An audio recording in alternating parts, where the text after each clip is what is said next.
In this video, I'm going to show you how to completely and permanently remove all the AI features in Windows 11.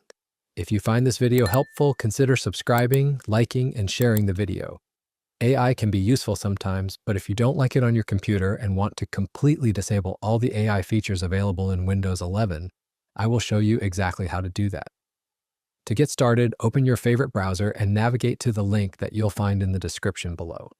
This GitHub repository contains the script that will completely remove all the AI features. Scroll down, and you'll find the command you need.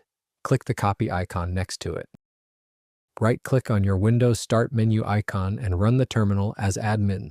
Click Yes on the security prompt. Simply paste the command you just copied into the terminal and press Enter. The script will now run and completely remove all the AI features that are integrated into your machine.